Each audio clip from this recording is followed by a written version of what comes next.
Good morning, everyone. So I'm here to present the 5th edition of our study. It's been going for 12 years now, and we look at pig farming in France and the use of antibiotics.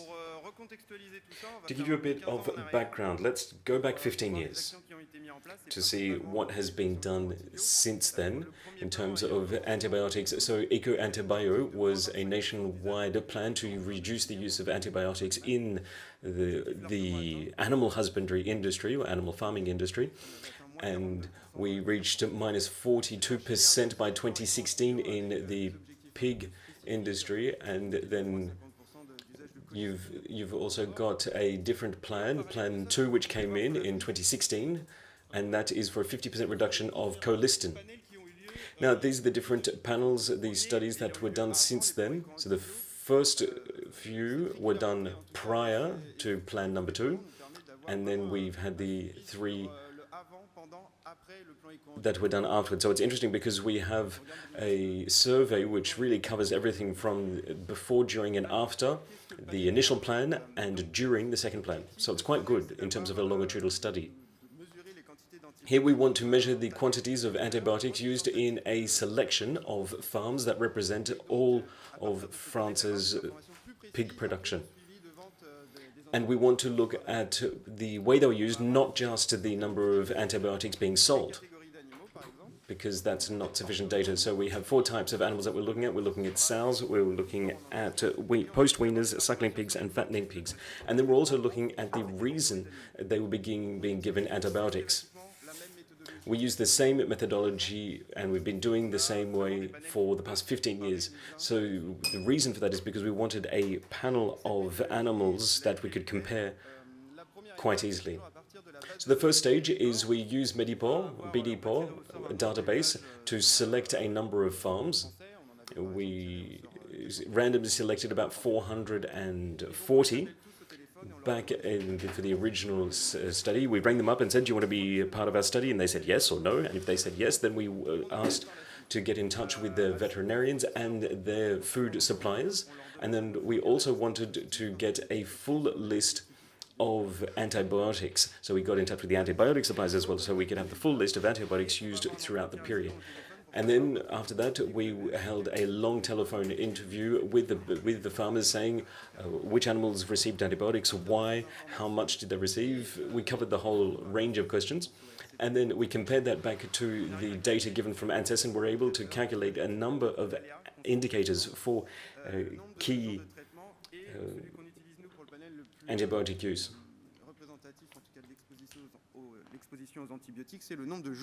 And the key indicator that we're looking for is the number of days that the pigs received antibiotics. The first few characteristics, the lead characteristics for our panel of studies, so farms being studied. So we started with 171 farms back in 2010, but now we're down to 129, which is still a large size. And what's interesting is when we look at the participation rate, you've got a bit of a drop. So 79% down to 55%. Now just quickly on the number of farms, what is interesting is while the number has dropped, the size of those individual farms has increased. So the overall number of pigs has pretty much stayed the same. We also tick all the boxes for geographic spread, the type of farms we're working with, and the size of the farm. So we cover everything. So we're precise, we're representative. However, the observance is a little different. Now, what we wanted to see was do the sales figures from the National Agency for Antibiotic Sales, did they match the actual use? So using the same indicators, our ALEA indicator, we came up with similar levels. Now, similar but not the same. And we feel is because there is an overestimation of the ALEA when looking at sales coming from laboratories selling a pig-specific medication. Now, this is the more interesting data. Here we're looking at how antibiotic use changes according to type of animal you're working with. So here we start right up the top, and you've dropped right down to 2022, so over a 12-year period. There's a huge drop in antibiotic use for post-weaners, 92% since 2010, and the same can be said for sows, sucklers. And now what is interesting, however, is for the suckling pigs, there is a slight increase from 2019 to 2022, but the fattening pigs, that is also still dropping. And if we zoom in right there to try and understand what happened in 2022, what is interesting is that for the very first time, it is not the post-weaners, it is suckling pigs who form the category of those animals that receive the most antibiotics. So the first time there was a switch up in the order. Now, a farm that is determined to be a farm that uses antibiotics is any farm that uses at least one dose of antibiotics.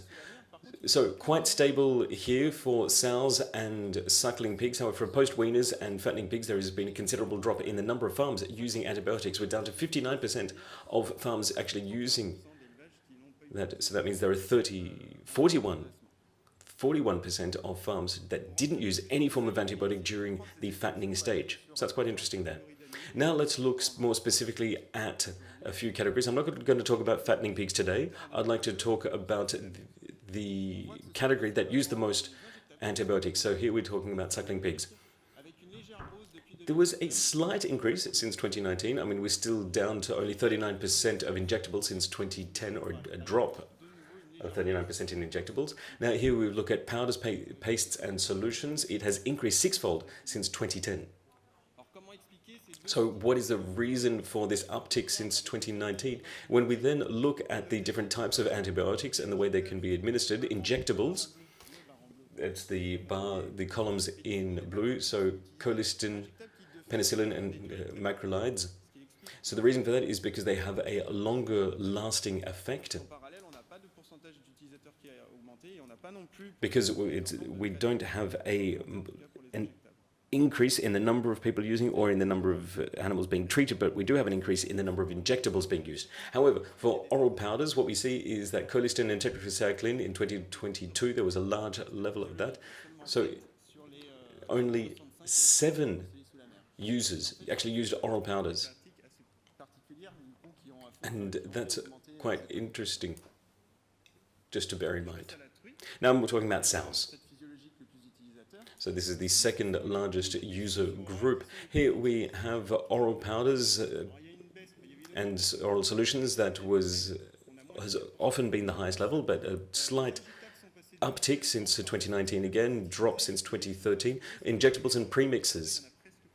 So it's interesting to see that premix has dropped by 97% since 2010, so it's almost non-existent. It's quite remarkable. Now, to try and understand why there has been a drop there, if we look at injectables, it's only penicillins that are really used as an injectable form. I thought there would have been more in terms of oral powders because it's the pharmaceutical format that is most commonly distributed, and that is what we saw specifically in 2022. When we look at the reasons why animals were being treated, there was a bit of an uptick for urogenital reasons. Again, this is for sows. I mean, that is the main reason. It still is the main reason up through to 2022. So it's for urinary tract infections, genital infections. But it's still been a drop of 62%. Now, systemic antibiotics, that is still present, but it's not the main reason. It's urogenital. Now, moving on to post-weaning. A huge program was put in place in 2010 to try and reduce this, and that's what we can see, is that there has been a huge drop between 2010 and 2016. It has continued to drop off slightly through to 2022, but we can see that it's power and oral solutions that are the most often used, but premixes and injectables, they are the most rarely used now. There's been a huge drop in colistin use, and it's no longer the leading category. It's penicillin, which is the most used category nowadays. And that goes hand in hand with the drop in the reasons why people were using these sorts of vaccines. And the key drop was for digestive purposes. Now, to conclude, well, obviously we've seen that a lot has changed since 2010, and that applies to all types of pigs, piglets, and sows. And this is due to eco-antibio, the different national plans, also veterinarians out on the ground advising pig farmers. Now, also, obviously, we can't rule out rules and regulations, because we've seen that a lot of regulation has come in, especially in terms of the reduce of premixes, which there was a regulation that came in on 28th of January 2022. Also, there's more preventive medicine now. So this is what we see in terms of vaccines, biosecurity, because it's a way of improving the digestive health of our pigs. And that also ties in well with the development of better understanding of feed and feeding practices. Now, what's interesting is when we look at post-weaners and fattening pigs, we see that there's probably an underestimation of one-off treatment, and there's probably just one pig that was given a one-off treatment throughout the year. So that means that when we actually call them up for our yearly phone call to carry out our survey, they've probably forgotten that they actually used antibiotics, because it's just a one-off event. So there's probably an underestimation there. Now, also between 2019 and 2022, the drop-off has slowed down, but that's because there was such a considerable drop-off between 2010 and 2016. That's it for me. Thanks very much. I'd like to thank Inaporc for helping us steer the study, funding it, and all of the farmers and veterinarians who provided us with all of their input. And I'd like to thank ANSES as well.